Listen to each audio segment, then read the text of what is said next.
Hey there, Sharon Horn Elstrom here. Today we're going to talk about selecting and using assessment tools, specifically communication assessment tools, since we're talking about communication today, in order to supersize and grow your business fast. Do you want to grow your business fast, or do you want to grow your business slow? Any tools and tips and strategies you can use to help grow and build and supersize your business fast are in your best interest, right? Even if you have to pay for them. Some of these are free assessments. There's 4 different ones I'm going to talk about. I'm going to talk about the top 4 today. I'm going to talk about them really briefly and quickly because I talked way too long about them in the Be a Better You and You challenge, because to me, it's such a core topic. Number one, it helps us to understand ourselves better. And that is always the first step in anything, right? Is what am I thinking and feeling and doing about this? What is my perspective? What role am I playing in influencing this? And do I need to maybe sometimes just get the heck out of the way? So the 4 tools I'm going to talk about today are the DISC analysis, or the DISC personality assessment, the Myers-Briggs type indicator, the MBTI, the StrengthsFinder, the Clifton StrengthsFinder, formerly known as StrengthsFinder, and the big five personality traits. Each of these have strengths. Each of them have, weaknesses and things that they're not great at.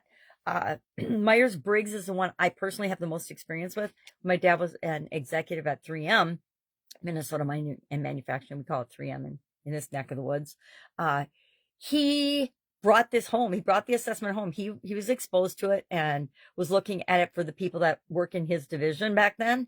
And so he brought it home and tried it on us girls. I call it us girls because I have 3 sisters. My mom and I mean 5 girls. So that's us girls. So we took the Myers-Briggs and we came up with and figured out what each of our different personalities were and types based on that. And back then I was an ENFP. I've been an ENFP most of my life, except for one time a few years ago when I took the Myers-Briggs and I was an ENFJ. And if you know what any of that means, it just means I was more judging than perceiving, which I found really disconcerting because I'd worked since my sudden cardiac arrest very diligently on not being judgmental. So when it came up that I was judging, I was like, oh my. And I might take that one again today just to see if that's changed back or not. Sometimes it does, sometimes it doesn't. I think as we age, certain things change. And as situations in our life happen, we can get different results on these assessments and tests. I think that's one of the things to keep in mind with these. They're just a snapshot in time.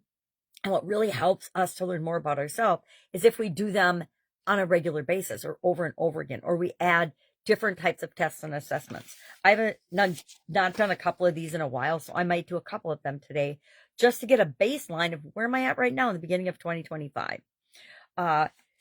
I use one or the other of these tests pretty extensively in my personal businesses. When I'm thinking about hiring somebody or building a team or adding someone to our organization, any of our organizations, we use one or another of these assessments and tools. I remember when I was interviewing in corporate America, my second job in corporate America out of college was with a big media business. And they sent me to their corporate headquarters back in Florida then.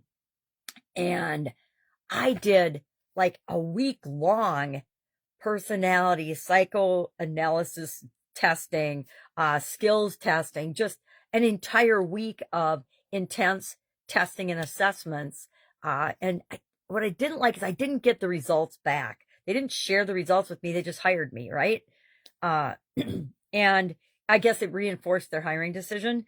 But I would have liked to have the results and the analysis, because that would have helped me to grow and develop in that particular role faster and easier, which was a super duper challenging role. I will say of all my corporate jobs, that was my most challenging because of a lot of factors, which my personality fortunately played into very well. So do you use any type of assessments?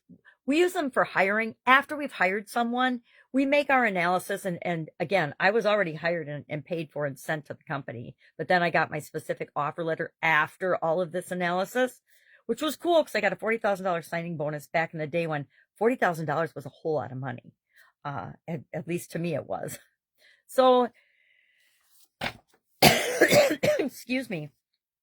How can we use these and other tools, specifically with respect to communication, to help us to be better leaders, be better team members, be better human beings, well, we can use them for personal growth and development. And guess what?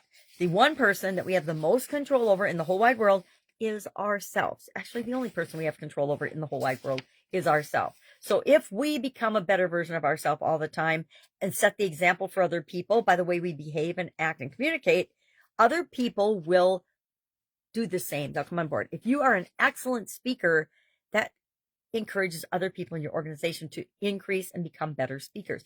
If you are an excellent verbal communicator or written communicator, that encourages the people that send you texts and emails and messages to become better communicators. It helps us with our business and leadership success. It helps our entire leadership team to be better. It helps us to understand one another and where we're coming from and why there's those people that just rub us the wrong way, right? Have you ever had any of those? I know I rub a lot of people the wrong way, and I'm okay with it because they're not my people. I don't want to rub people the wrong way. I don't want to irritate people, but just being who we are will irritate a whole category of people that are the opposite of what we are. Sometimes opposites attract, sometimes not so much.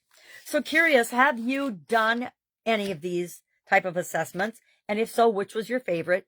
Do you use any right now as you're building and growing and supersizing your business? I really am curious and want to know because I think that they're an invaluable tool. I know, I can't remember which one Tony Robbins uses. I don't know. He might have his own version of this.